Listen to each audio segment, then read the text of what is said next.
Can I do something for you, Mr. Bond? Just a drink. A martini, shaken not.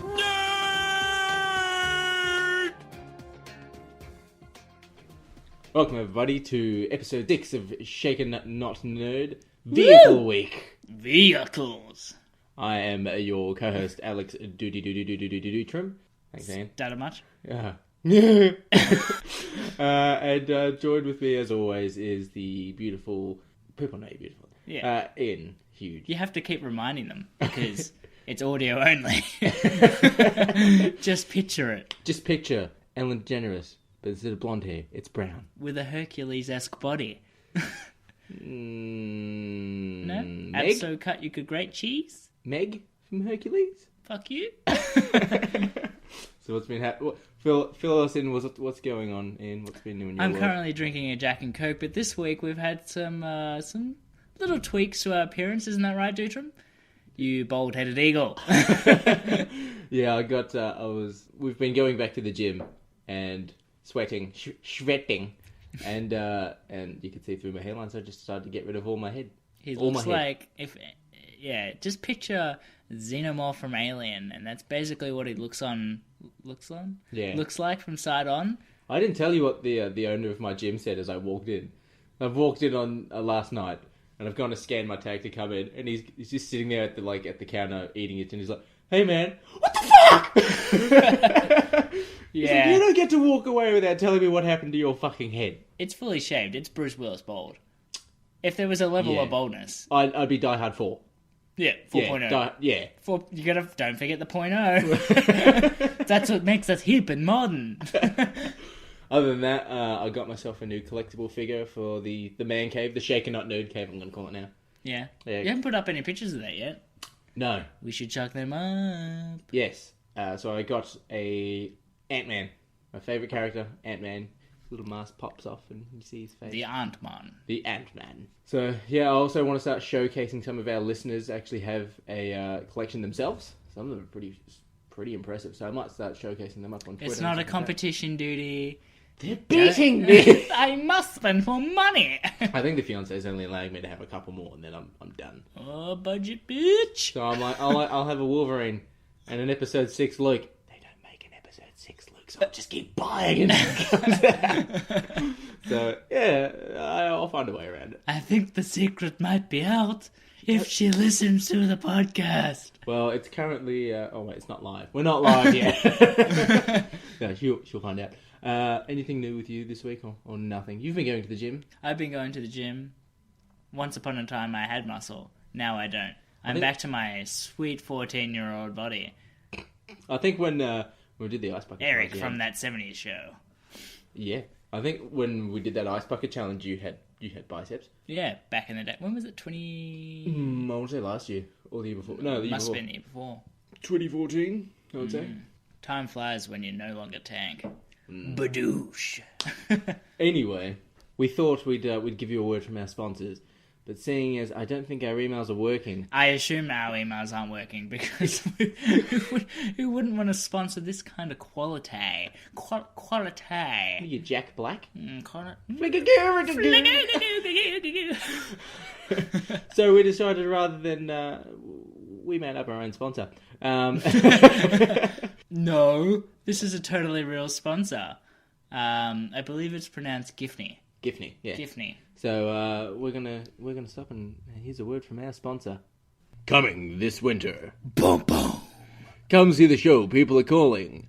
Boom boom. A waste of my time. Boom boom. Weird. Boom boom.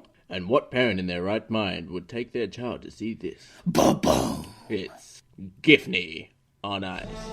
Come see your favourite characters like Shooting Beauty, Snorting Snow White, and Acid Dropping Aladdin. Come hear your favourite hit music songs such as I Had a Good Night. I had a good night. I took drugs, now it's day. Cold sweats when it's hot. I smoked some good pot, and I puked in the bay. Buy some blow. Buy some blow, buy some blow. Come buy detergent, cut white snow. Buy some blow, buy some blow.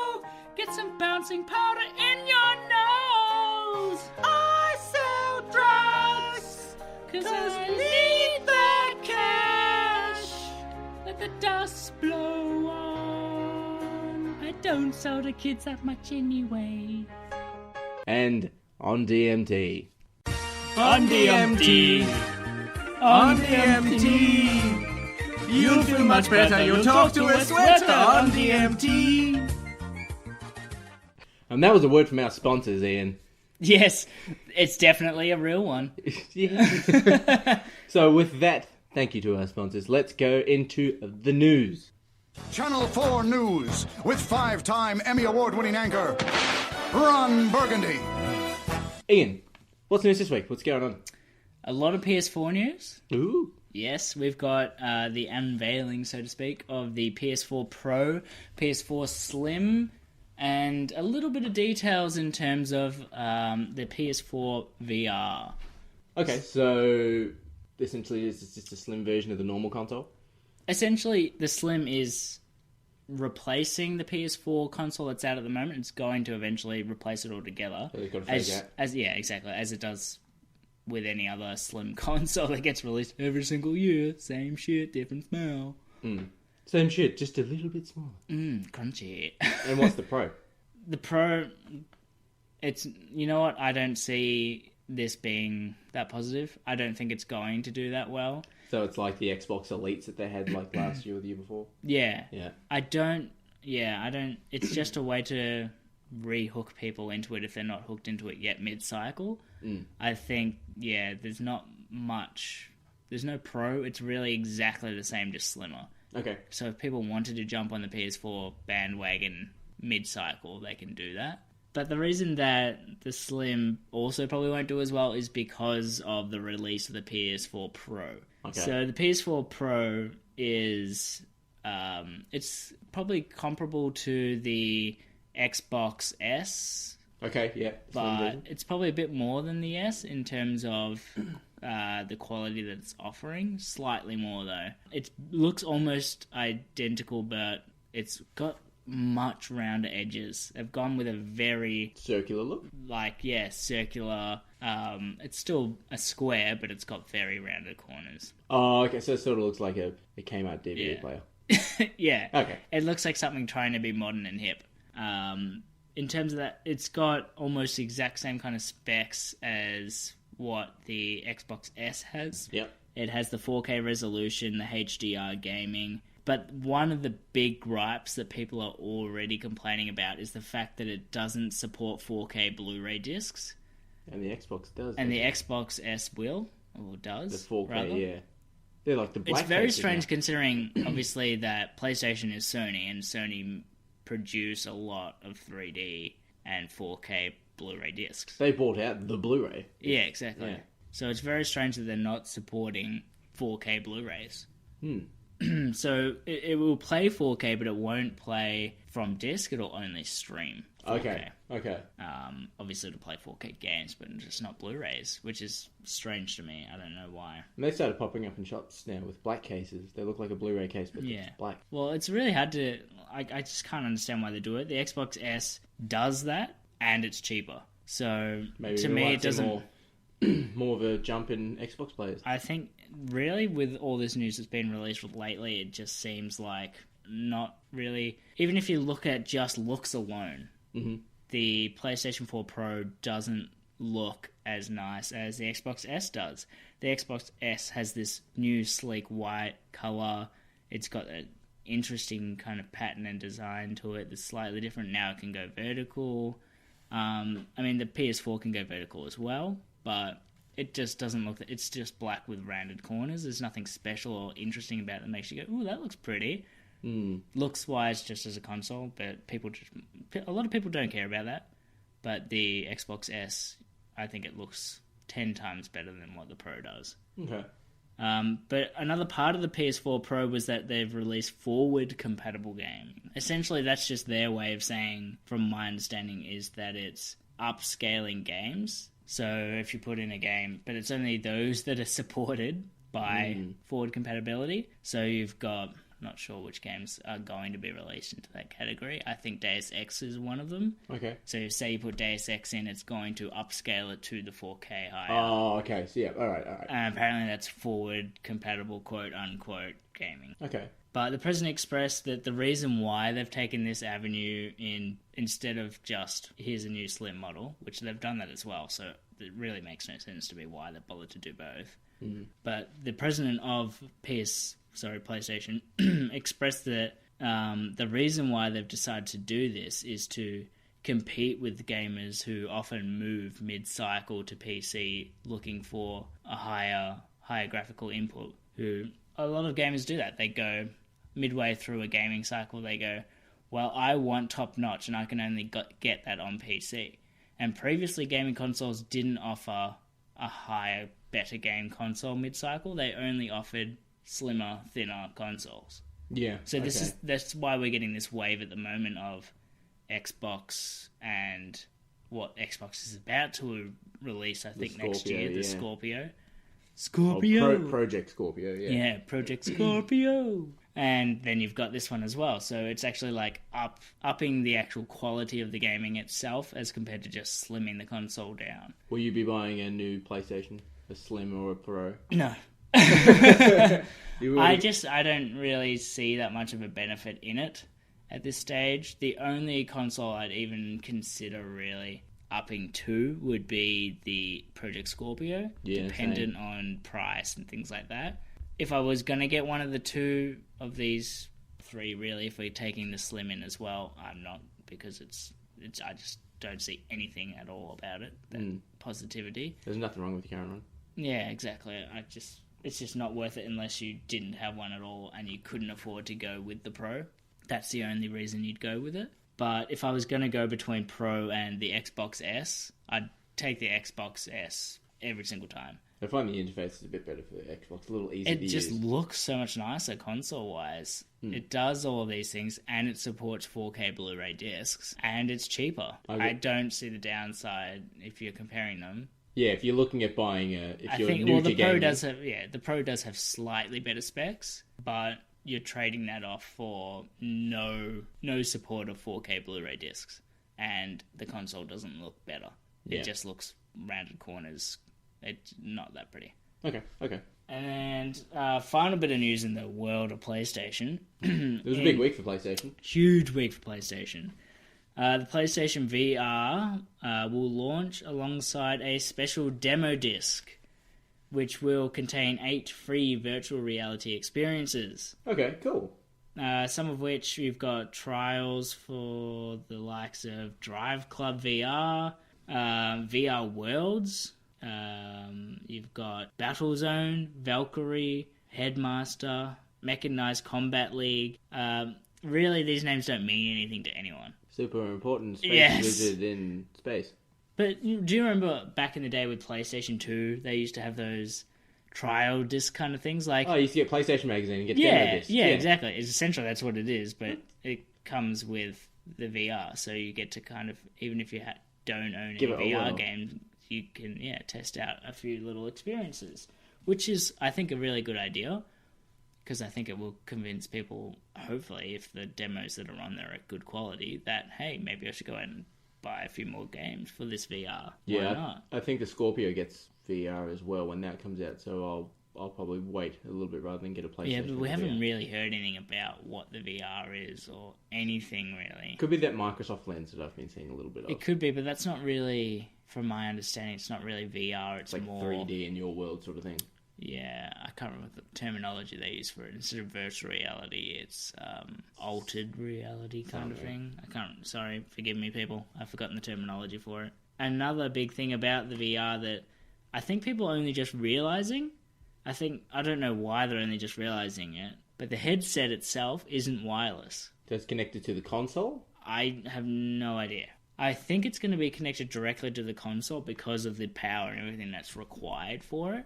I think it's gonna be a huge long cable to give you the ability to do these things, but it is going to be plugged in. The amount of data and everything that has to go between, I can totally understand why it's doing it. Yeah. But for some reason, people never really realized this was going to be the case. I think maybe possibly because they were comparing it to things like The Samsung VR, which is Samsung just your phone. VR, which is your phone inside it, so that's not really comparable. Yeah. Yeah, you got a point there. I didn't think of that. Yeah, so you're going to have huge cables going across your living room floor. Yeah. I like to play jump rope. So it's launching on October 13, and it'll be released with the headset itself, the processing unit, stereo earbuds, HDMI cable, USB cable, AC adapter, and a headset connection adapter. Whole bunch of crap that you'd expect to get with it. Lovely. And nothing more. Are you going to get it? Possibly. I just want to play Batman Battlefront on VR. I missed out. I was hoping at one stage, because I was looking forward to it at one stage, really looking forward to it. I was hoping that I could get in for the first shipment, but I missed it, so now I'm like, maybe. It looks pretty fun. Yeah, it looks like it wouldn't be good for parties, because it'd be like, well, I can't see what you're doing. I think this will really give their consoles a jump. next level jump, because from the sounds of it, Xbox is lagging behind in this VR department. Yeah. Because we haven't heard All we next know to is the anything Scorpio about can it. do VR, is VR compatible. That's it. Compatible, and that's it. We don't know anything about it. Mm. And all we hear from PlayStation is, hey, more and more games. Free games. Games. We're all ready to go, and you're not. Mm. So I think it's going to be interesting. I think you'll see, at the moment, Xbox, from what we were saying in our last podcast, Xbox is creeping up in the ratings a bit. Yeah. It's selling a lot more at the moment because PlayStation's on a down spike. Yeah, because of the Slims. I think you'll see when PlayStation When the VR VR comes out and it's not out of stock everywhere. boom. Yeah. Huge sale on the PlayStation part, and then a dip on the Xbox until we know more about what Microsoft plans to do on their VR side. Well, at least they're not up there with Nintendo. Yeah. Yep. And I love me some Nintendo, but yeah, wait to see. They haven't even fully properly announced what their console's going to look like either. No. And that's supposedly coming out very short. Sticking with your... I assume you're done. Yes. Yes. Sticking with your video game news, there's been a release date for the Return to Arkham Batman collection. Now, this was the remastered reports of the Arkham Asylum and Arkham City video game. And they're due for release the 21st of October. It was originally due to release for, I believe it was July 23rd. And then it was pushed back to an undisclosed date. Now it comes out on October 21st. They're brilliant games if you haven't played them. I've played bits. You've played little bits here and there. Yeah, I played bits here and there. I did own Arkham City. Yeah. Got maybe halfway through of that. Yeah. I was a massive Batman. I finished all of them 100%. Look, I can see the appeal there. They're pretty good games, but I just got distracted by life. Which happens. As well, it's not game... But that game, I feel like the collection just gets pushed further and further back. Well, it was supposed to originally come out in July, and it was just on hold until further announced. And then they released it this week, that 21st of October. It comes out with... they put a side-by-side video comparison. The graphic difference is massive. And the story is great. It's a replayable story. It's not like a Call of Duty story where you get bored of it or something. It's Joker and Batman fighting each other. You can never get tired of that. And speaking of collections, Bioshock Collection, I believe, is out the week after next. September. Yeah. Oh, yes. Yeah, you're right. Yeah. 2 weeks. And I will be getting that. On Xbox. We'll see. So then I can play it.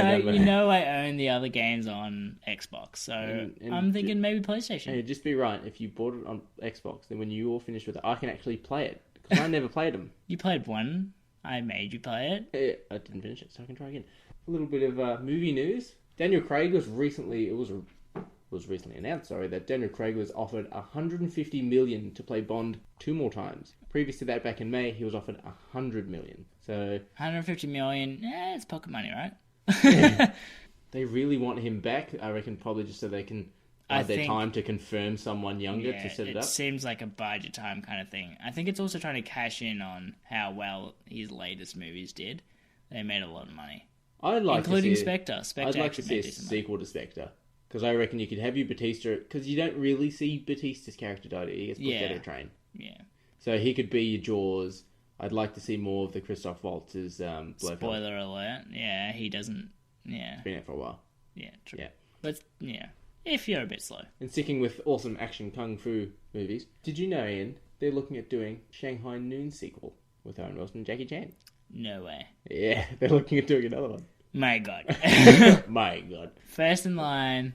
Yeah. They were good movies. Well, the first one was a good movie. The second one was... They're both alright. They're viewable. They're viewable. Yeah. But I hope it's just not like Rush Hour 3. Jackie Chan kills the trilogy for a second time. Second time? Yeah, Rush Hour. In TV news... Oh. I have a little bit of news here. Anyone who's a fan of the Vin Diesel... NBC has brought a script from him titled First Responders from executive producer Vin Diesel. So the elite team, First Responders, they're a search and rescue operation team. It's kind of the best in America, and they're run by a husband and wife duo.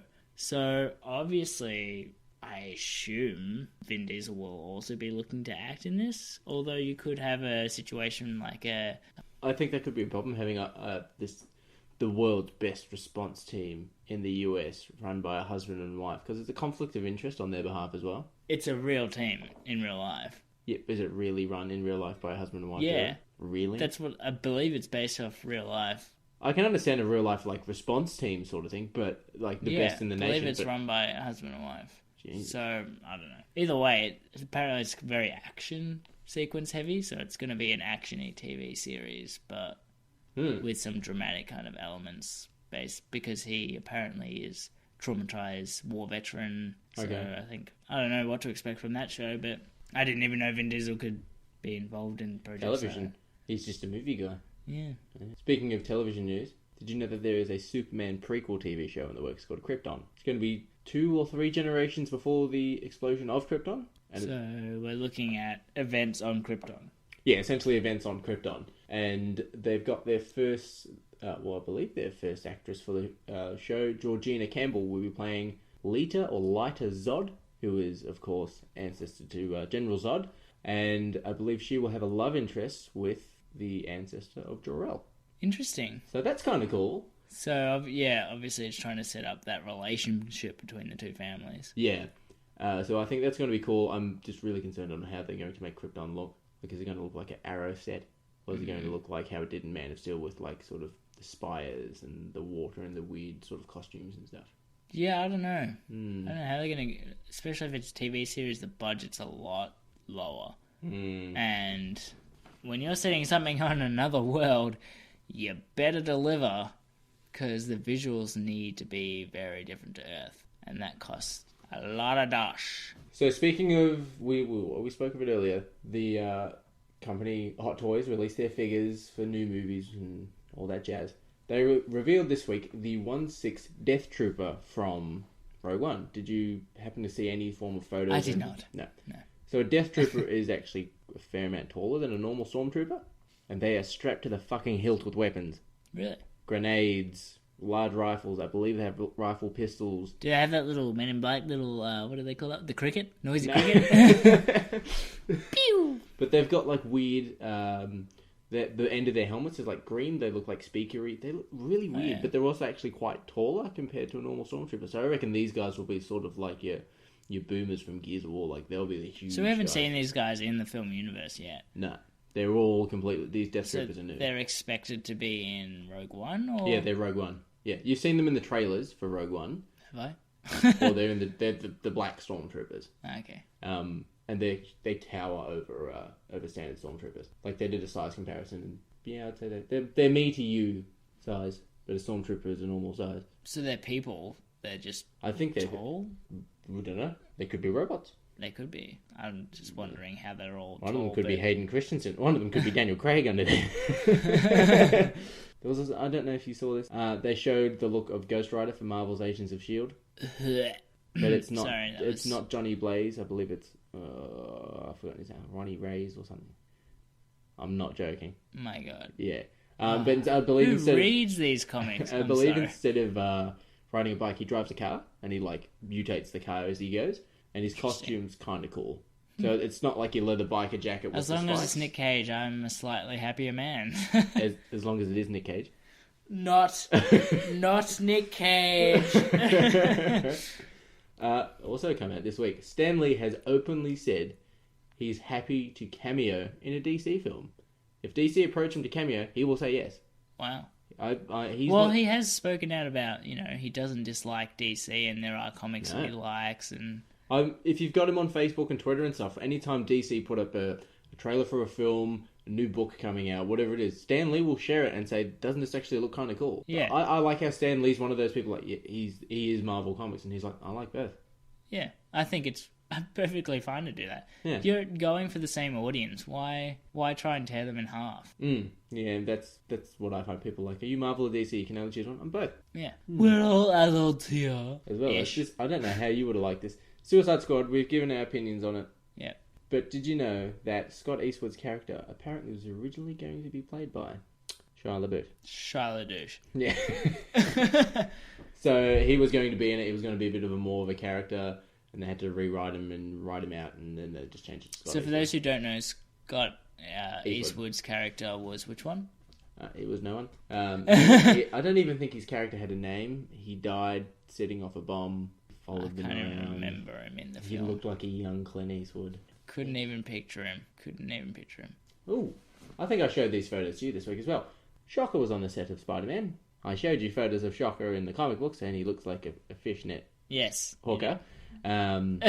Fishnet hooker. And the photos on set don't appear to be too bad. I think he'll be more of a up and coming street thug, which I sort of like. I don't mind that. Yeah. If you have an up and coming superhero, you need an up and coming street villain. You don't just need up and coming Spider-Man and then William Dafoe's instantly in a flight suit with a green helmet that he just manufactured from nowhere. Yeah. Osborne Industries. Cut the funding. What was it? Was it cut the funding? What was the line? Impressive.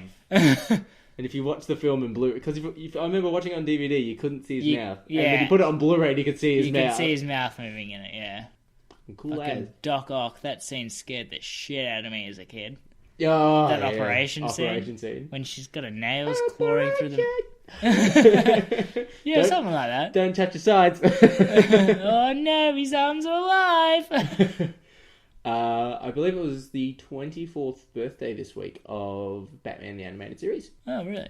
And, Fuck, we're old. And Kevin Conroy and Mark Hamill I believe they were at a convention this week, and they had a bit of a sit down. Possible Hush. I did see this. Well, it's not really anywhere they teased near. at it, yeah. No, they didn't even tease it. They just said they were interested in it. They just said, you know what, we would like to do this. Nobody in the DC universe has said we're making this. They've just said, we'd like to do it. We enjoyed doing this movie that was absolute shit. I'll Killing Joke. Yeah. Have you read the Hush book, though? The Hush book, you don't need to add anything. I've read Hush book. It's a good book. Yeah, you don't need to add anything to it. It's big enough as it is to turn it into a whole film. The book is big enough. Yeah, it's not that big, though. But either way, things don't always translate as easily to film as some people would hope. Well, it was Hush. And I think evidence of that is The Killing Joke. Oh, this would be a great movie. And you guess you didn't count on some shitty bat pitch being half the movie, did you? They're also looking at a Death in the Family one. So what do you think of an animated version of Death of the Family? I haven't read this one, so I couldn't comment. So that's... You know what the event is for Death of the Family? Is that the one where it's... No, just tell me. Jason Todd being killed by the Joker as Robin. Oh, okay. Yeah. So that iconic shot of Batman holding a bloodied and bruised Robin. Would be interesting, yeah. So like the prequel to the Red Hood sort of story arc. Yeah. Yeah. I think that would be an interesting one as well. Well, they did a Red Hood movie, and that was really good. I think if we learn anything from these Batman animated movies, it's that they're not going to get enough of an audience for film release. Yeah, the one-off... Definitely not. They're going to be straight to DVD. Yeah, those... I don't think people have a problem with that, which is a good thing. A lot of them are actually really good. I watched the Court of Owls. They did an animated version of the Court of Owls, Batman versus Robin. It was pretty good. It's on Netflix. So, but yeah, if we learn anything from Killing Joke, it's it's not movie quality. As well as J.K. Simmons, better known as J. Jonah Jameson in those great Spider-Man films, has finished filming his part in Justice League. Saying a lot of his scenes were, of course, with Ben Affleck, but he did have a couple of scenes here and there with the Justice League, and he said he loved it. He loved every moment of it. I really want to know what he looks like. Did we get the confirmation on what character he was playing? James Gordon. Ah, yes. Commissioner. James Commissioner Gordon. As well as, I always go overboard with news. Go on. DC are apparently doing a Booster Gold movie. Do you know? Does the name ring a bell? 'Cause you are go. No. No. Alright. No, I don't. Booster Gold, from what I read online, I don't know much on him as well, but from what I understand, he's a person from the future. I think he's a football player from the future. He gets technology, goes back in time, and tries to make himself a superhero. This sounds shit already. It's supposed to be like a comedy film. Okay. So it's not he's not a serious character. He's a comedy relief character. Mm-hmm. Essentially, he's from the future. He steals time machine technology and tries to make himself a superhero in our time. Interesting. That's it. They're looking at doing a Booster Gold film that won't be connected to the DC universe. But meaning that it won't be connected to, you know, how you have your timelines of Man of Steel, whatnot, like they're your timelines. The Booster Gold film won't be in the timeline, sort of thing. It might still be in the same universe, but not affecting the timeline. Yeah. I think that's probably for the reason that I think if they're it does trying shit, to tie then everything into. Could be like a Deadpool. So like Deadpool isn't part of the first class X-Men. It's not part of the older X-Men. Yeah, until they know for sure that it does well. Then I'm sure they will link it in the next one. We had a birthday this week. Did we? We did. Star Trek turned 50. You are old. I think it was today or yesterday they turned 50. Shortly before you listen to this podcast.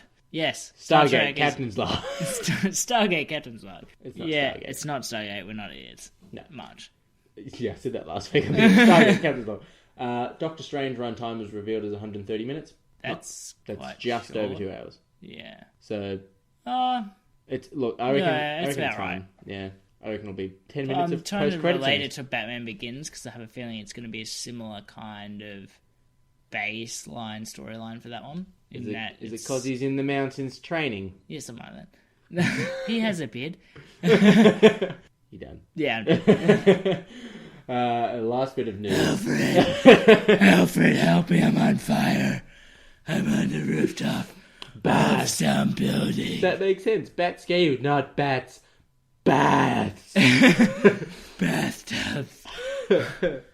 Alfred! Cleanliness, Bennett, what water is on? Benedict Cucumberbatch. I'm going to hit a lot of Yeah, you probably should.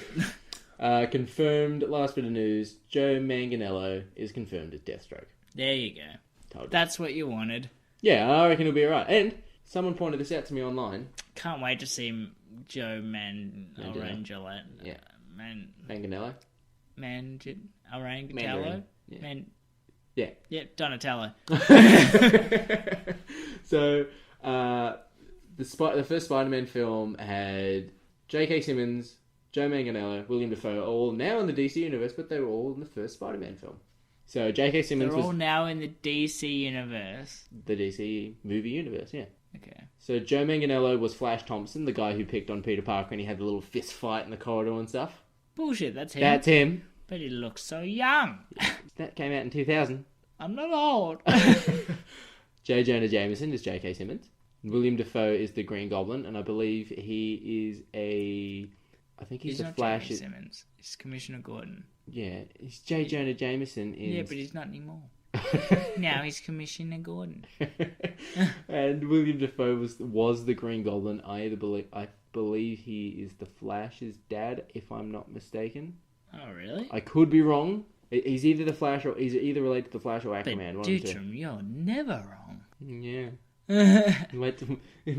As my fiance says, you're never wrong. It's always my fault.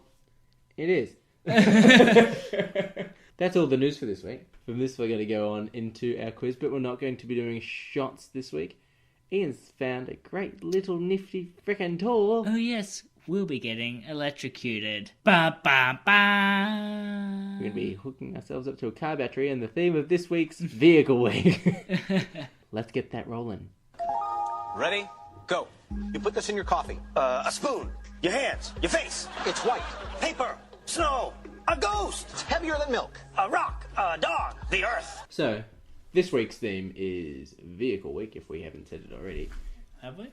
I don't know. How's that pizza going, Ian? Great. He's charging his batteries for this battery game. So, Ian put a teaser up on our Facebook page this week, and what was it, Ian, for those of you who aren't aware? That would be the lightning reaction shock your friends because fuck 'em game. So what's the rules for this week's questions? What's the punishment? Our questions are all, as we've already said, in relation to our theme of the week, which is vehicles. Vehicles and movies and games and comics and whatnot like that. Yeah. Yeah. Vehicles. Yeah. So, we'll be asking three questions each, Yes. as per the usual for our quiz segment. Yes.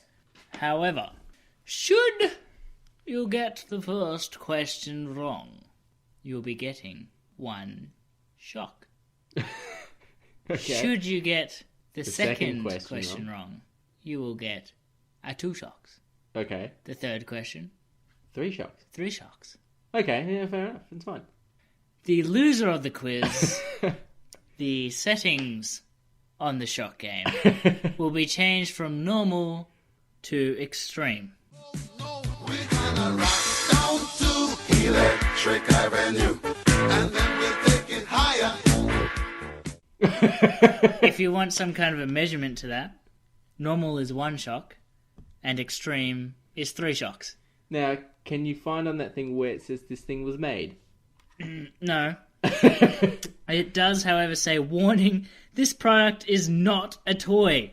Fuck. Not for children under 14 years of age. This product emits an electric shock and may interfere with electronic health equipment. This product should not be used by persons with pacemakers, heart problems, epilepsy, or any other similar or related illnesses. Well, I'm 13 years old. I have a pacemaker. I can't play this. Well, a bad fucking luck. I've got glasses. That count as medical equipment? Yeah, no. Alright, so rock, paper, scissors off. You've won. I think you've won the last. I think I've won everything. You won fucking rock, paper, I win scissors. everything. Alright, you ready? Let me just take my pizza. Alright. Rock, Paper, paper, scissors. scissors. Hey, wins again! Oh, Straight win. it's good. You know, when the to day be comes here. when I win one, I'm just gonna do a victory lap. With like my pants down and my ankles. Whoop, whoop. Propeller cock. Alright, Dudi Dutram. Alright. Question 1. Yep. I really know what he is talking.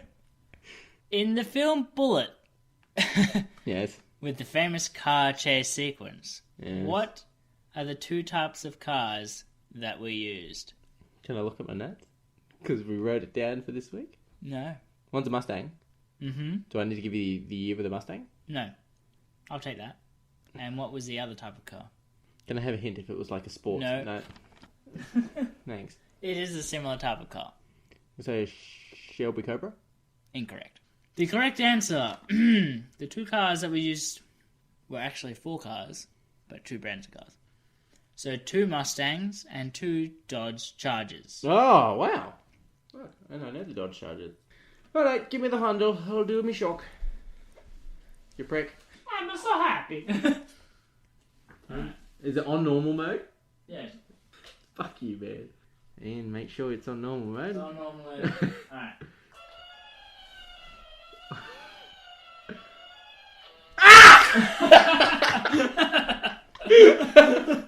Oh, it's so good. That's fucking weird, man. I know. Fuck you, that is weird. Oh, I can't go to the gym now. I can't use the left arm. I'm paralyzed.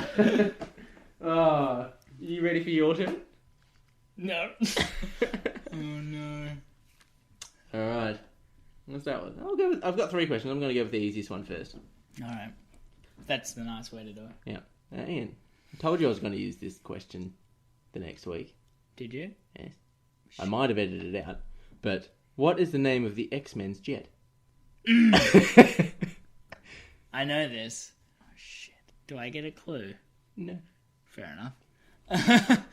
Alright. The name of the jet is the...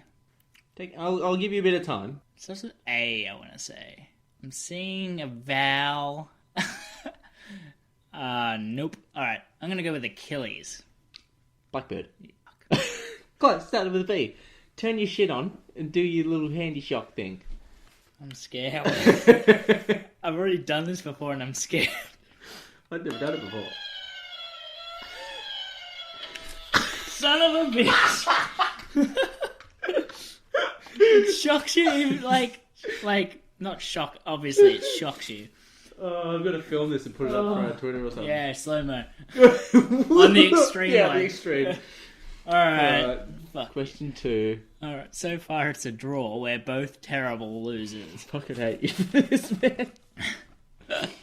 Question 2. The original Batmobile... You right? Yeah. Question 2. The original Batmobile from 1966 was built on the basis from what other car? I'll give you a hint. It was a concept car. Oh, I don't know. No idea? I'm getting shocked twice. I don't know. It's a 1955 Ford Lincoln Futura concept car. So I've got to do it twice. So that one. Why do I hold on to it? That was like 3.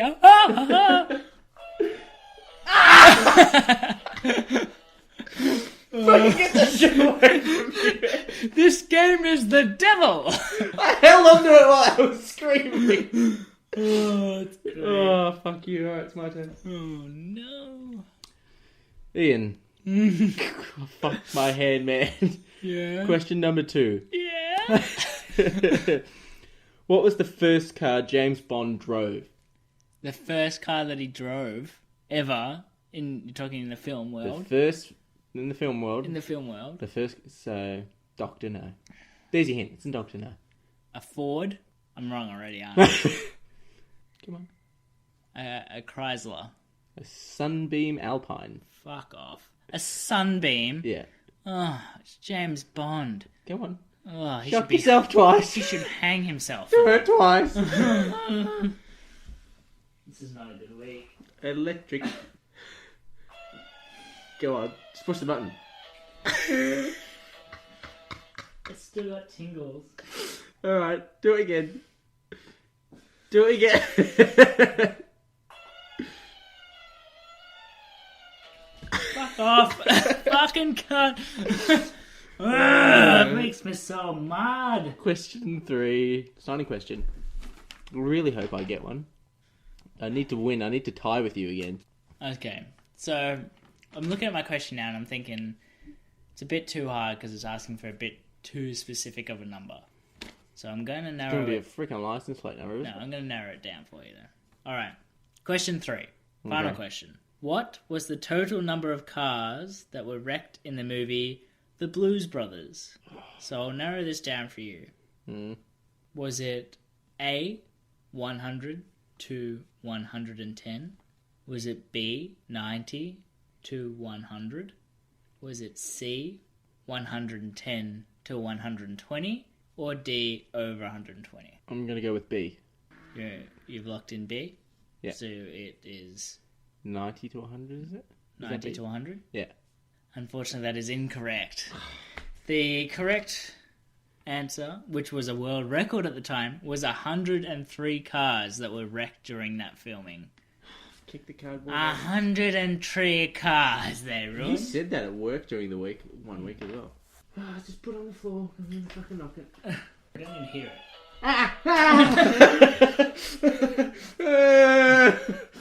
Do your other hand. No, I'm going to leave Yeah, that for the yeah. 3. That'll leave it, sort of. It's still good. Alright, it's the last one. Just gonna get it over and done with. It's like a band-aid hand. Woo! Wrap it up. Alright. You're going to get this one. God, I need to get this to be a winner. Alright. Last question. Ian. The deciding question. Yes. It is the hardest one. I did save it to the end. Oh God. What is the make and model of the Millennium Falcon? God, are you serious? Yeah. It is I got no idea. Astro Anus. They say it in The Force Awakens. They say if it were like a Ford, so the manufacturing company sort of world. Nope. No. Nope. It is- It's Asteroid Anus Inspector 4000. Close. Right. It's a Corellian YT1300F freighter. Light How did freighter. I not know that? They say it in Force Awakens.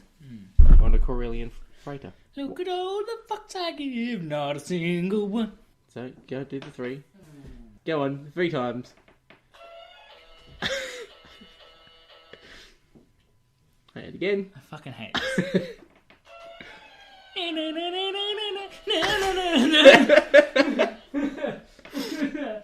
My nerves are gonna be Hang on. fucking shot after this. Hang on.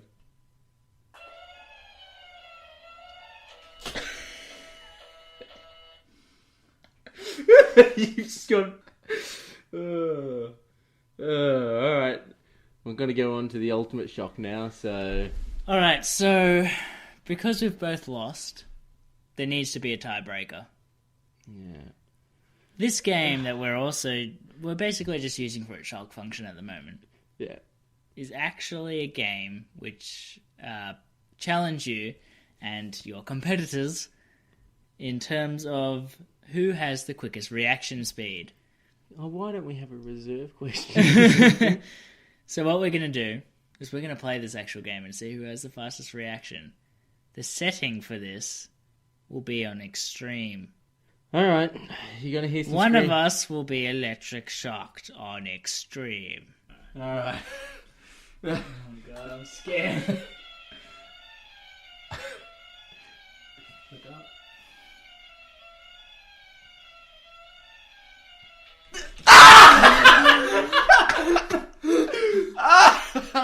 You gotta try it. No, You got is it really bad? You gotta try it. You screamed, I'm not doing that. Give it a whirl. Is it bad? Oh, give it a whirl. Just give it a whirl. I don't know if I can do it. This game is the devil. Oh, that sucked. Alright, so in conclusion, I hate you. we are both losers. So at the moment, Ian is still winning with 1 point in his favour. So it's 2 points to Ian, 1 point to me for the total score of the quiz. Winner, winner, chicken dinner. We started this quiz out with, we'll give each other questions that we both know. Yeah, And now it's and turned we've out- both kind of thrown that out. We've both just got, I just want to fucking win. Yeah, both of us have gone, I don't want to be electrocuted today. Alright, so we're going to move on to our next segment. Which will be the comic segment of the week.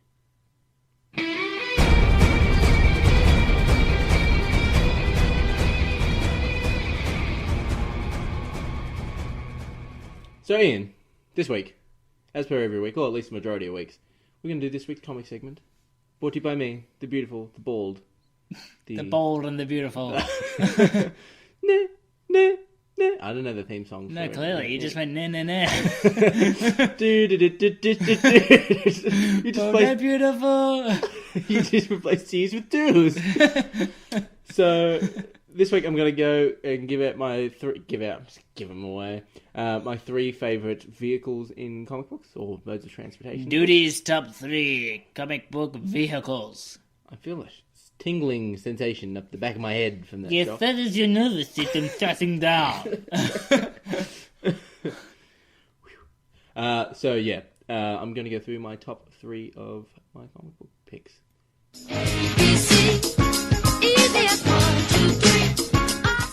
So coming in at number 3, it's a mode of transport. It's also a weapon. It's also for one. I'm going to pick the Iron Man suit.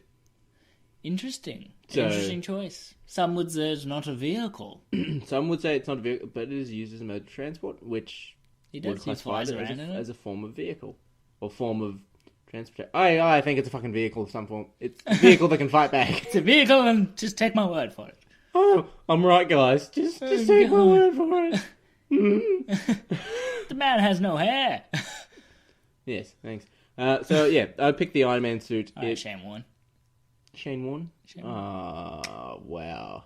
Yeah, I went there. Wow. You know what? I hate you. So I picked the Iron Man costume, the Iron Man suit, as number 3. When we see him using Tony Stark, being him using the Iron Man suit, I believe it is for Mark II in the first film. He's essentially just using it to fly around and sort of get a bit of a view of how high he can go, how fast he can go. Yep. 2% thrusters, whatnot like that. And So he freezes up. yes, the freezing problem. So I think it's a great mode of transport. You see him use it as well in the Avengers film to get from one side of the city to the other, to go underwater, to work power lines, to put a bomb into space. He does a lot. Yeah. It's pretty good mode of transport. But yeah, it is also Be a weapon. nice if he didn't patent it. So yeah, I think it's a cool mode of transport. It's number 3 for the sake of it's a one-person mode of transport. We can't squish in. But look, well, you just see 7. He fits Jarvis. I think you see him hold like 17 people at once with the suit, with the barrel of monkeys from Iron Man 3. So yeah, it sort of works. Kind of. Sort of. Yes. So that's my number 3 this week. Building them castles in the sky, just the two, you and I. Coming in at number 2, you'll find this vehicle. Remain in the vehicle. You'll find this vehicle under a mansion. Used by someone... Happened to be speaking about that, which I lost a point in the quiz to. Talking about the Blackbird. Yes, that one actually.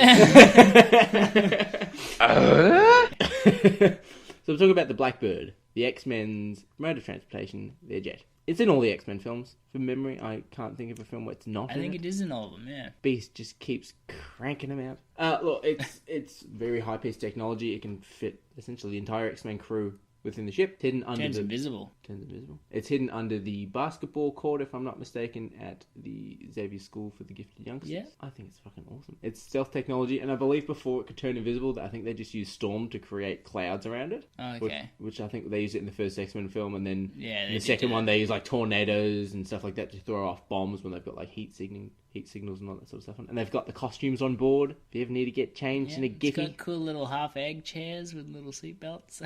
Yes, it does. I actually thought I think it was the Days of Future Past, they did like a really sci-fi version of it. Like it looked like a pencil, and then its wings like split open from the sides. Do you remember the Days of Future Past one? That one just looked weird, but the rest of them looked weird. The first class one looked the best, where it looked like just an old school jet, 1960s jet painted blacky blue. Which essentially that's what it was. Mm. It was. I think it was just like military provided that in first class. I don't think he actually made it, did he? I know he gets blown up in Apocalypse because he's an idiot. So that comes in at number 2 for me. But finally, my favourite, coming in at number 1. 1 is the loneliest number that you'll ever do. 2. The Batmobile. Shock horror. Now you're not gonna sort of talk about your favourite vehicles in comics or movies. Well, in this instance, comics. It's the comic segment. You're not knocking a Batmobile. You're not gonna bring up the Batmobile.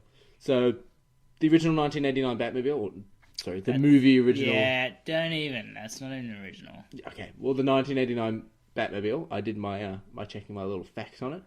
Do you know what the top speed, according to the film universe, is with the thrusters turned on? 3 miles an hour. That's in neutral. 530 kilometers an hour with the boost. That's unrealistic. But it can't turn.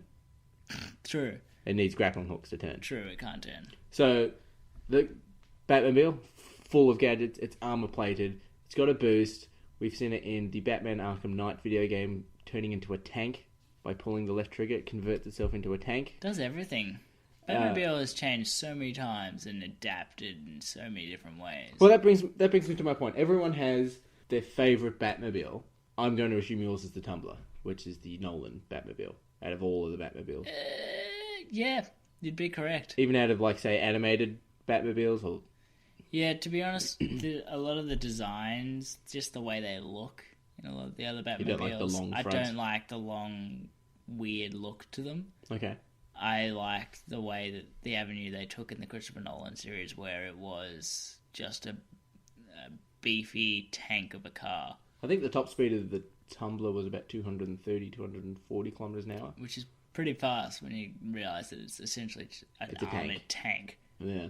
Yeah. I think it really took a good realistic element and it looked like a real car instead of just stretched out black thing that just didn't look like a practical car to me. In the other Batmobile universes. So you'd find that even with Ben Affleck's Batmobile as well? Yeah, I didn't even really like Ben Affleck's one. It was a solo pod, and I don't know, it just looks Weird. strange to me. It looks like an attempt to be futuristic-y, but it doesn't really look it. My favourite's been the animated series one, because it had the long front like the Tim Burton one, but rather than looking at like a rocket car, it actually had like the supercharged engine sitting at the top of it. Yeah. So I reckon that looked cool. And it had the boost on the back, so... It was pretty cool, and it had that, I believe, that little grappling hook so it could try and turn corners. Yeah, it had all... I loved... Because I Had grew some up watching real it, cool so... gadgets, yeah. Just the engine sitting out. And there's one episode where it's all about repairing the Batmobile. So Batman's got his own mechanic that isn't Alfred, like in Gotham, in a shop, to repair the Batmobile when it breaks down. Kind of cool. Lucius Fox? No, it's not Lucius Fox. Not everything is in the fucking Nolan universe. If it's not the Nolan universe, it's not real. It's not good, it's more like it. Blasphemy! And that's my top 3 vehicles in comic books. Golf clap. Thanks. The Iron Man suit, single man suit, the Blackbird, good for getting around town fast. But if you want to rock up at a party, you just rock up in the fucking... If you want to do Chris O'Donnell, and you want to pretend people thinking you're Batman when you're actually a bald-headed kid inside there pretending to be Batman, bouncing the hydraulics like in Batman Forever. Yep. Yeah. Yeah, well, we tried to pretend that movie didn't exist, but thanks for jogging our memory. You're welcome. That had an alright looking Batmobile. It drove up walls. Yeah, unfortunately. Yeah. Anyway, that is my top 3 in comic books. We're going to be moving on to Ian's gaming segment.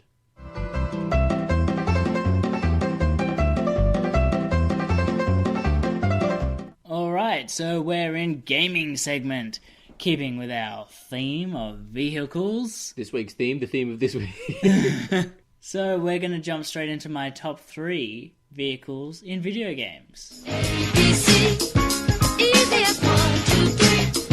Coming in at number 3 is, from the Witcher franchise, Roach. What's Roach? Sounds like a cockroach. It does, doesn't it? Yeah, a little bit. So Roach is Geralt the Witcher's horse, for those who don't know. He names every single horse that he has Roach. Why? Why? It's an excellent question. And I won't be answering it on this week's show. That's a tale for another time. Go off to bed. You just keep that in your memory banks. The reason I've chosen Roach is because he's a character essentially in itself. Yes. He has a great personality, gets you around from one half of the freaking map, which is massive, to the other. I did find that game was too big for my liking. It's a great size. I don't like big maps, and I like that. You've got it on your wall. He can dodge trees by himself. He can, yeah. He was pretty smart. Yeah. And he would stick to paths by himself in the newest game. Did he? He also had he'd have trophies on him as well. Yeah, He'd he put could trophies on him. trophies to up his skills. Put, like griffin heads or ashes of ghosts in a jar or. Yeah. And he knew Geralt's whistle from anywhere. Suddenly he'd just magically appear on the map.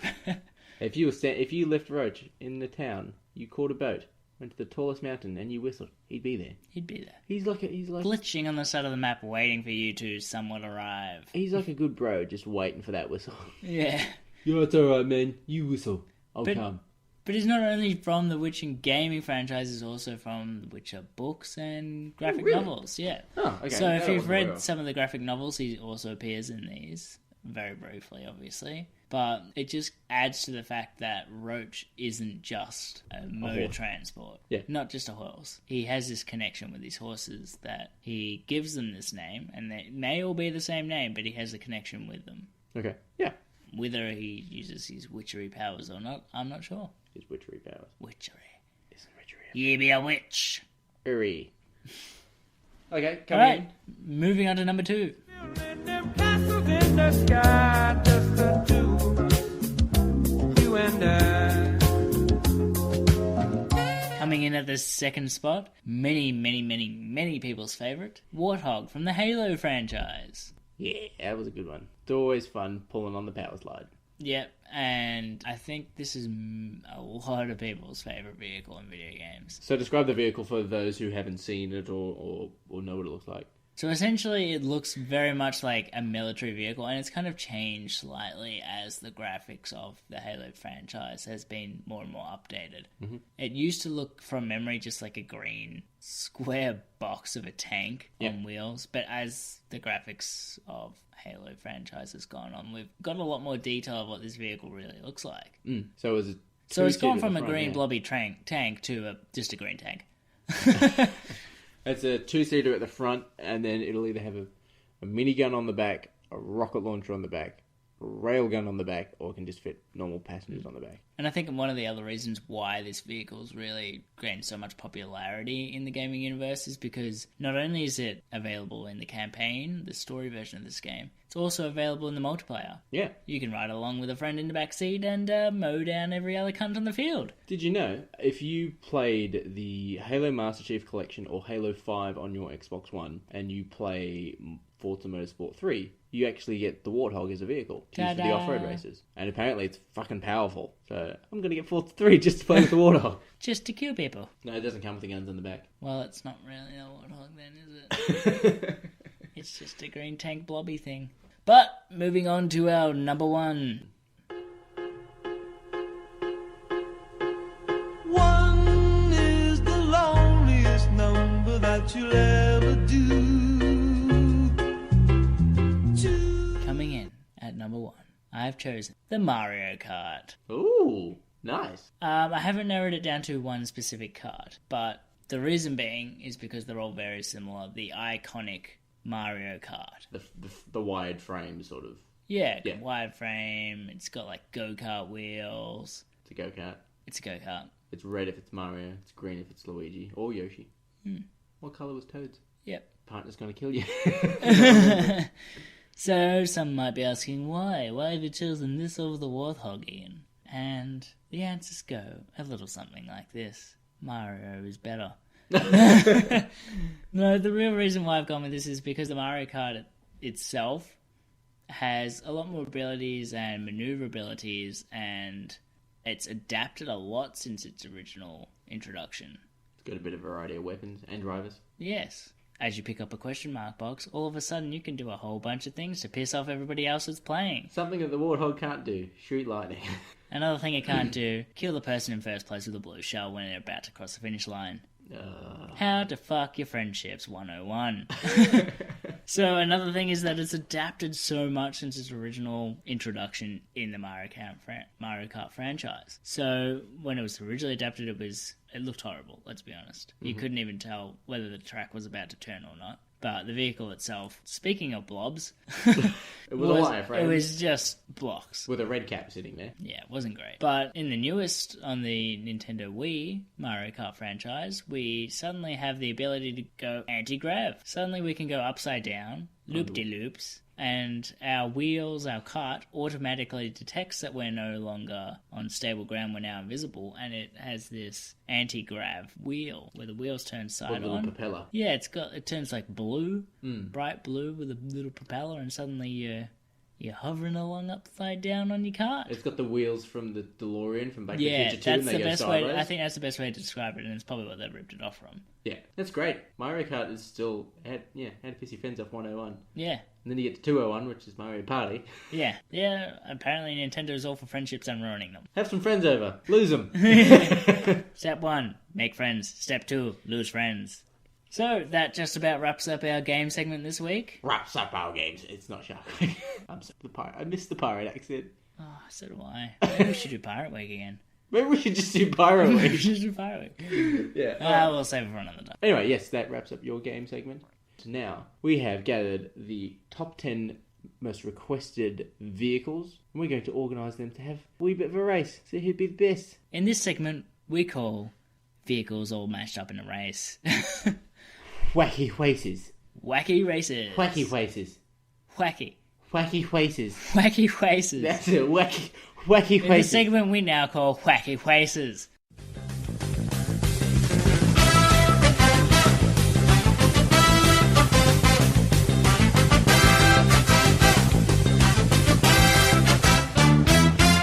So Ian, for Wacky Races. Yes.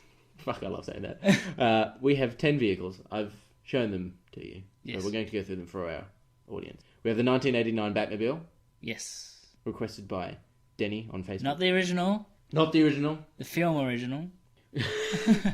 No, not the original. The one driven by the one, the only, Michael Keaton. The Mr. Multiplicity. Don't ever see Multiplicity, guys. So, coming in for our first car is the 1989 Batmobile, suggested by Denny on Facebook. Suggested that to us. Thank you, Denny. Coming in, well, this is going to be like his starting grid. Yep. Yeah, alright, I'm picturing it. Yep. But they're all lined up in a straight line. Yeah, rather they've all got than, the painted lines. Yeah. Alright. Second, we have the DeLorean, Back to the Future. That's Superman. Yeah, it is. Has a, insert Back to the Future sampler.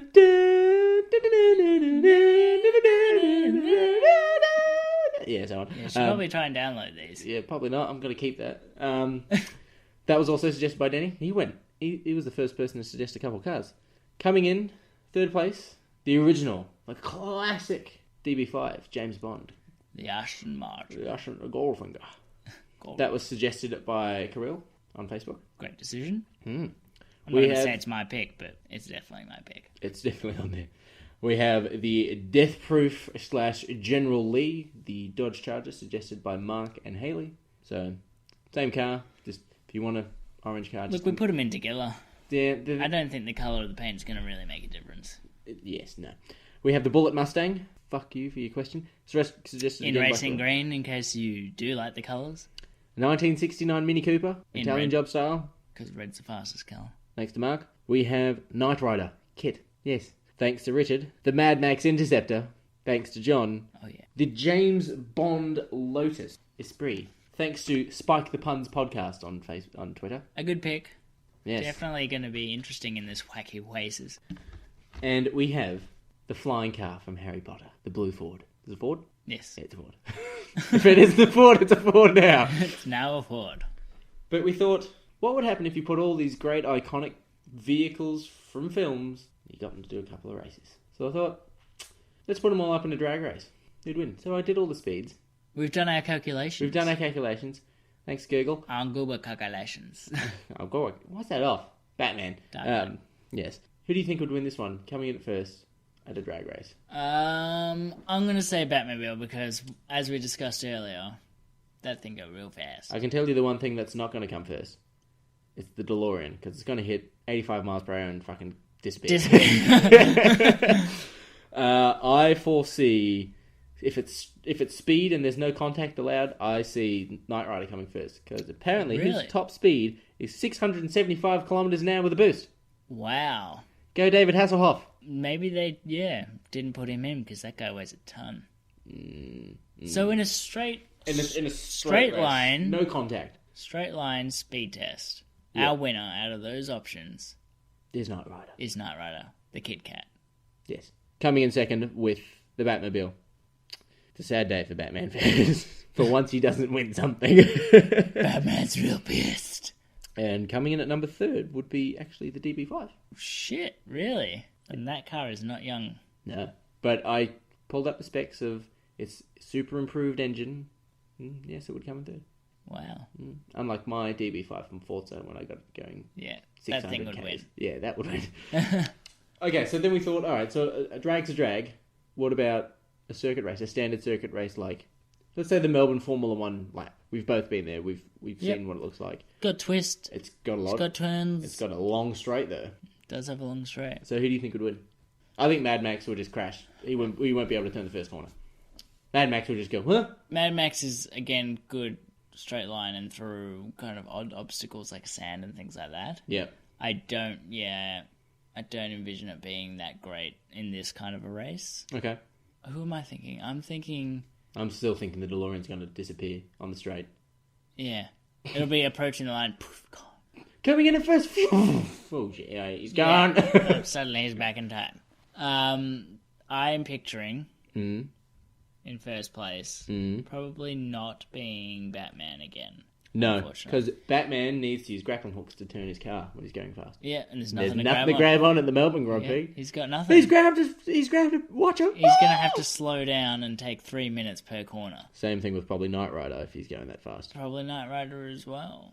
So, I think that probably knocks both of them out. You need someone with not only speed, but great maneuverability. I'm thinking the Mini. The Mini is very good with corners and everything, not as good on a straight. No. Its top speed, the Mini top speed was 143 kilometers an hour. Where does that put it? Near the bottom. Third last. I'm thinking you're probably looking at something like the Aston Martin. Again, you reckon the Aston? I think the Aston, because it can go straight.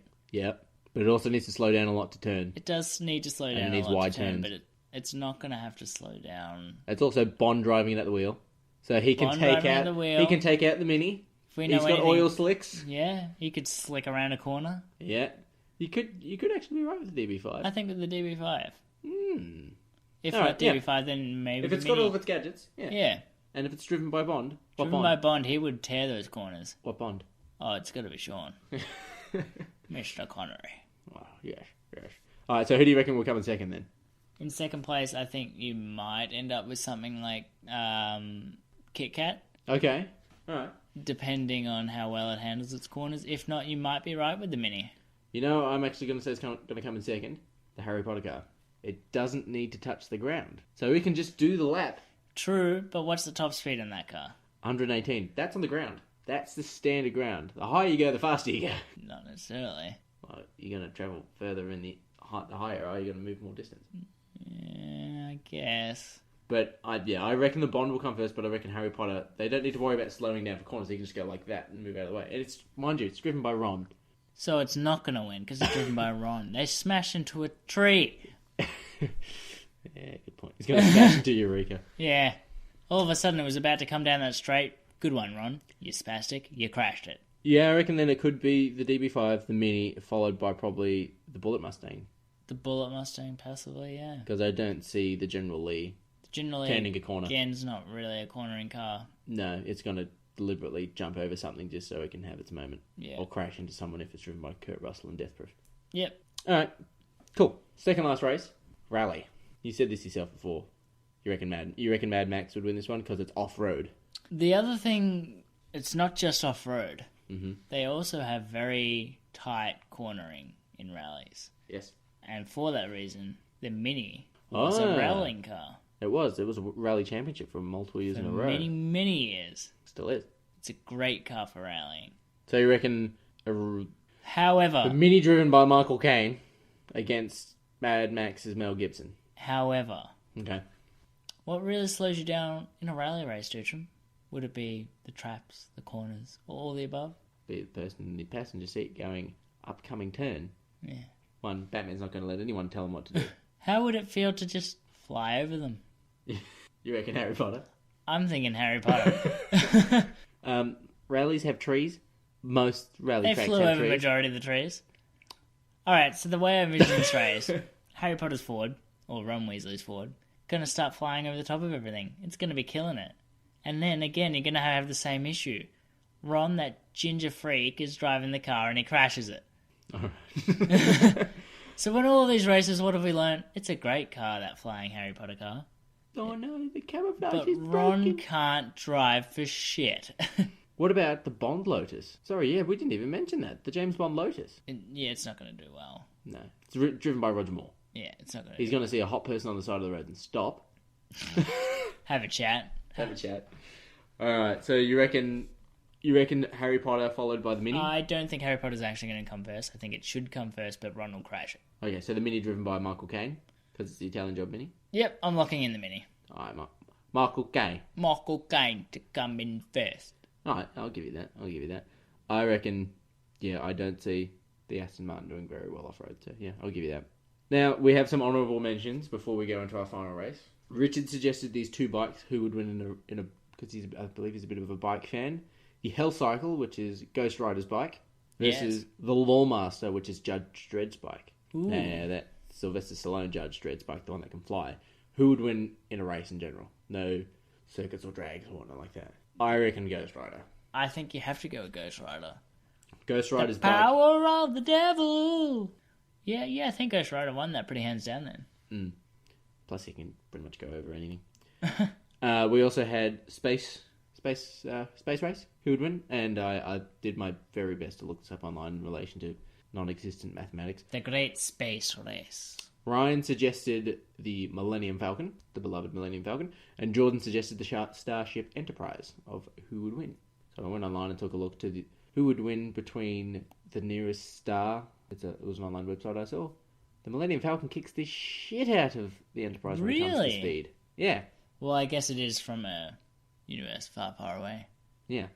But you know what I actually saw was one of the fastest ships on this list. They had like the Firefly ship, the TARDIS, all this sort of stuff. Yep. I wasn't including the TARDIS, but the Planet Express ship was one of the fastest ships in sci-fi history. I suppose it does go from Earth to the Moon super fast. It's because it doesn't move the ship, it moves space around the ship. That was like the mechanics of the engine, the black matter engine. So that's kind of cool. Very cool. And then we had all of the other suggestions, which... So, a list of honourable mentions. We have the forklift from Battlefield that An you can interesting drive. choice.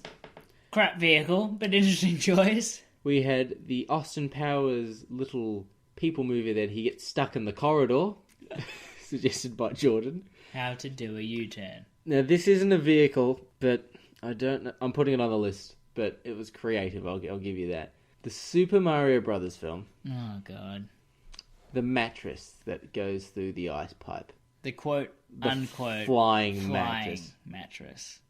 Sent in by Oliver Oxley. Thanks, Ollie. So, Ollie, this mattress doesn't fly. Let's just say that right now. We did... But we like your creativity. Have to rewatch that scene. Just the scene, and we refuse to watch anything more. It doesn't fly. Look, I'll give you points for creativity. I have not thought of that film in a very long time. There's a good reason for that. Nobody ever should.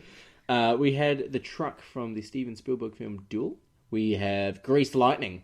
We had the Aston Martin DB9 and DBS. And one of the last-minute edition suggestions, and I fucking loved it, was Wayne's World, the Murphmobile. Oh, yeah. That's fucking awesome. We had some great suggestions thrown in. We also had this week Gru's car from Despicable Me franchise. We had the Up House. The Up House was also suggested. Which I guess is a vehicle because it does travel and everything. We had the naked girl on the motorbike from Vanishing Point suggested to us as the best vehicle ever. Apparently that's a vehicle just because it's got a naked woman on it. We had Herbie. We had the Plymouth Fury from the movie Christine. I believe it was Christine was the movie, where the car tries to kill people. We had the 2006 Ford Mustang from Death Race with Jason Statham. And the Shagadelic Jag E-Type 97 from Austin Powers. There's also another car that we've forgotten. And that is that beautiful, beautiful car from the film Dumb and Dumber. Oh, yeah. If any of you are picturing it, it's a dog. It's a giant dog van. It's got ears and everything. It's great. Isn't it to fill up the petrol for the car, you have to lift the ear up or something and then put the petrol in? Oh, you lift its leg up like it's taking a piss. Yeah, that was awesome. That's great. We also had they weren't on the car. I know. We also had the Ecto one, which is one of our last suggestions, which is the Ghostbusters car. Yes. Many suggestions. Thank you all for your suggestions. Yeah, we had a lot of suggestions this week, so... It's really good that we're getting some input. So we love you all for the input, thank you very much. But for our last race, I thought this would be great. I made a little track myself on this piece of paper I'm reading off. We're going to do a wacky race with all of our 10 cars. So we're going to do a wacky race. I've drawn a little map. And this is how it goes. Start line, big-ass hill. Then turns into a rally circuit and has rapid corners. Followed by a single-lane bridge over a lake. Followed by going down a mountain, sharp pin corners, instant corners, whatever. Followed by 3 jumps. 3 jumps.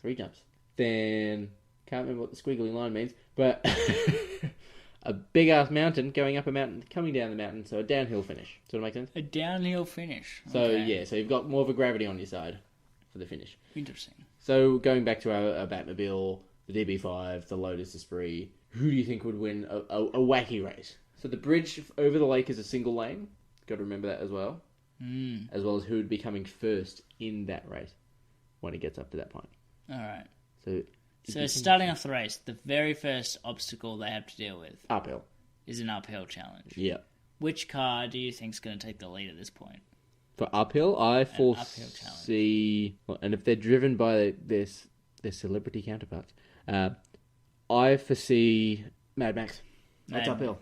I think it could be right. The Batmobile and I reckon Knight Rider would be stupidly heavy to go uphill. We're talking like 70 degrees uphill. But these these cars have huge jet engines to push them up as well.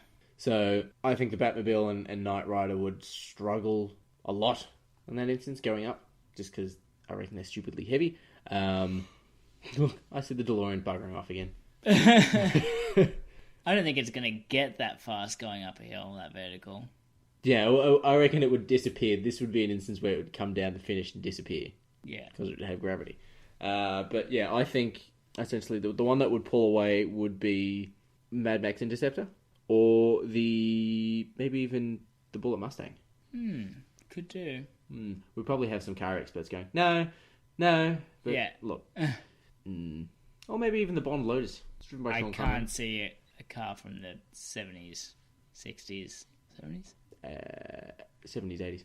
I can't see this car going up a hill very well. Okay. It's quite old. And for that reason, also, I don't think you're going to see the car from Bullet or even the Generally. Interceptor possibly going uphill that well. So what do you reckon then? I'm thinking maybe the Batmobile, because of its jet engine, basically, that has strapped to it, to push it up the hill. Okay. All right. Well, I'll leave you that. The Batmobile comes out in front. The rally tight corners. Rally tight corners, I think. Batmobile's fucked. Batmobile's fucked. Yeah. So that's gone from first place to last place. Yeah. It's also the longest and the widest. Yeah. Yeah. The Mini. Yeah. The Mini You're would. going to see the Mini, the Interceptor would get out in front as well. The Mini's also tight enough to get between the cars. Yeah. Yeah. The It's also Mini's going to overtake all of these. the Mini's coming out in front then, and then gets into a single lane bridge. The Mini's quite small. The Lotus goes straight into the lake because it's a submarine. Yeah, Lotus Comes out skips in the front. bridge altogether, and I think for that reason there are going to be several cars that try to push through on that single lane bridge and fail. You know who I think actually is going to Crash. come out in front? But let's say it's a standard lane bridge, right? Yeah. Mini's in the front and the middle. Lotus goes straight into the lake. I reckon the Batmobile comes out in front. You know why? Does that thing from Batman Returns where it shoots the sides off and turns into that little tiny bullet thing and just shoots down the sides. Oh yeah. Good Yeah. deal. But now it won't be able to turn at all. And you got to realize it's already behind pretty much every car at this stage. Yeah, but if it's a standard lane, you've still got a little bit here and there. Yeah. So I reckon the Batmobile could come out in front, but then it won't be able to turn at all because it loses all of Yeah. its pretty So much. all of its Batmobile's gone first, last, and possibly back to first again. back to first, but it's got no turning now. Because when it shoots off its side, its wheels go into the side, and it gets only a little bit of turning. And having said the Lotus did go straight through the lake doesn't mean that it's back in front, though. I think going through the lake doesn't mean it's actually going to cut off that much time. So you'd go next into sharp corners again. So rather than cutting out wide, you actually have to the direct knife edge corners. Yep. How do you reckon? I think going into direct knife edge corners, the Mini, again, is probably going to be the best one for this. Okay, going off that into jumps. Jumps, the Mini's fucked. The DeLorean's fucked. Harry Potter car might just fly over the top of them. Yeah. Okay. Interceptor, I think, should be fine. Knight Rider. Knight Rider probably would be fine. He's a stupidly smart computer car. Yeah, I'm driven sure. by David Hasselhoff, so it could constantly jumping and landing could damage the car. Could. Or it might know the best way to do it. Bullet, I think that went spinning around a whole bunch of corners, so I think it should be fine. It's a pretty tanky car. Let's say it's dropping about 10 meters per drop. They're huge drops. Yeah. The Interceptor gets beat up a lot. I'm thinking the Interceptor's probably one of the only cars that might make it through this. The Batmobile, I guess, is armoured enough to make it through it. A lot of these cars What about are the smashed and DB5? dead at this stage. It's reinforced, the DB5. Okay, if we're going Batman DB5, yep, reinforced as well. He might just eject a seat from the top one and land back in it by the time he gets down. He's not that good. No, it's armoured. It's got old bouncy seats, so I he's see got to that- hit his head a lot. It gets rid of the General Lee. It gets rid of the Bullet Mustang. They're both scrapped Yeah. because they're smashed. I see the Mad Max car also being, if not smashed, on its way because it's Mad Max driving. He's not a good driver unless it's like you said, dirt. He's a great driver. Harry Potter flying car. He's the Interceptor for police. Harry Potter flying I think car. Harry Potter flying car has won that bit easy. All right, going Flies right over the top of them, doesn't damage at all. going up a mountain. Going up a mountain. Well, to go up. Let's a say mountain, let's say going up four-wheel let's drive say going means, up a mountain made of like sand duning. Interceptors. Plenty of experience with sand, and it's been modified to deal with sand. I don't know if anybody knew this or not, but I looked it up when I saw the Interceptor, and I was looking up some of these details for this. They removed the front bumper for the Interceptor to make it a lot more sand and dirt friendly. Really? Yeah. So it wouldn't get stuck in all this dirt. And the Interceptor wasn't in the most recent Mad Max film, was it? Might have been in that opening sequence where it got smashed out. I might pinch that off you before I go. Okay, so you reckon the Interceptor would win that? I think the Interceptor should win that one, yeah. Coming downhill? Let's say Bullet's out. The generally Death Proof is out. The Interceptor is on his way out. Yeah. The Bond Lotus, stuck in the lake. It's probably stuck in the seaweed. The Harry Potter flying car, it's driven by Ron. But at this stage, I think it might be alright. Maybe. But yes, it is driven by Ron, so... The DB5 would still be going, but I feel like... It's on its last legs. It's on its last... But it's also got... It's got gadgets. Gadgets I don't and think it has a reinforce boost, and though. whatnot. I don't think it has anything that's going to really help it in this instance. Yeah, I reckon... Unless it has grip tyres. I reckon Knight Rider, but I reckon Knight Rider would have been fucked up from the hills, but... Starting to get a bit challenging now. You tweeted us and let us know who you'd think would win out of this list. Maybe the DeLorean wins. Maybe it just jumps to the future when it's coming down the hill. So our pick out of this final wacky race... Wacky race. Dick Dastardly. He wins. For once. Oh, yeah. For once. For once. Who's your pick out of these cars? Who do you think should win it? Out of these? Look, I want to say the Batmobile, but it won't be able to turn. It won't be able to go up a fucking sand dune. He'll be shredding balls. I reckon Harry Potter might have it, actually. I think Harry Potter should have these races. But it's driven by a... Hands down. But the problem is it's driven by a 14-year-old. 13-year-old, maybe. Or 14. I don't know. It's driven by a ginger kid who can't drive. Yes. Who smashed it into a tree. The Whomping Willow. Okay, so... Yeah. I think that car should win, but I think the actual winner, because I think that car will smash, I think the actual winner will probably have to be the Interceptor. And there's no real ship that can match the Interceptor. I'll give you that. I reckon Knight Rider is out from the jumps. Batman won't be able to turn because if he's gone into his little... The Interceptor takes a beating like almost no other car. I need to watch these Mad Max films. I've only seen the new one. It handles corners, it handles sand dunes, it handles hills.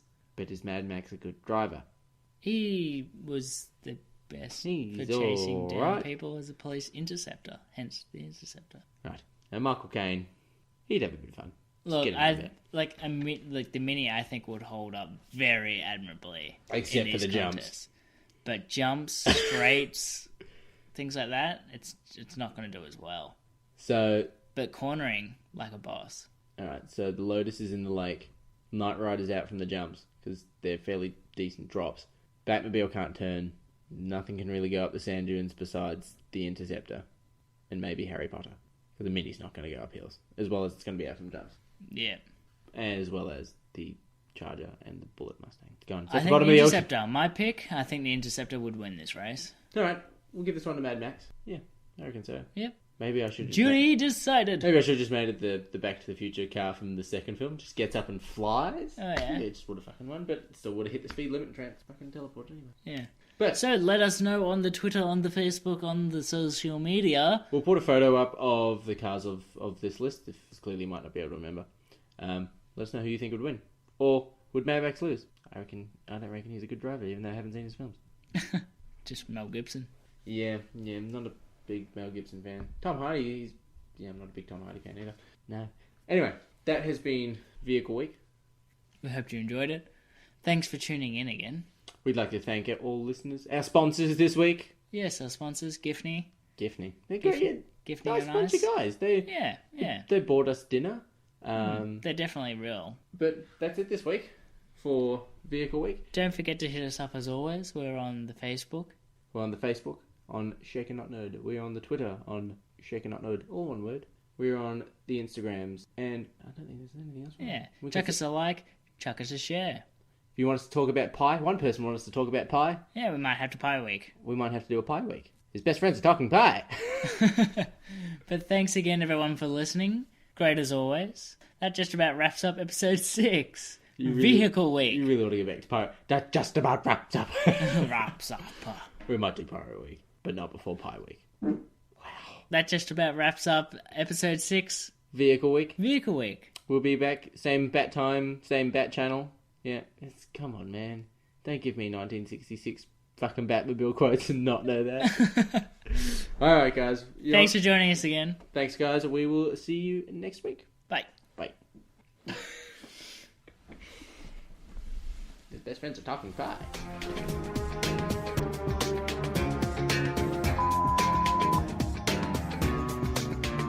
Wait. 3 measures of Gordon's, 1 of vodka, half a measure of quinoa lily. Shake it over rice and then add a thin slice of lemon. Shaken or stirred? Do I look like I give a damn?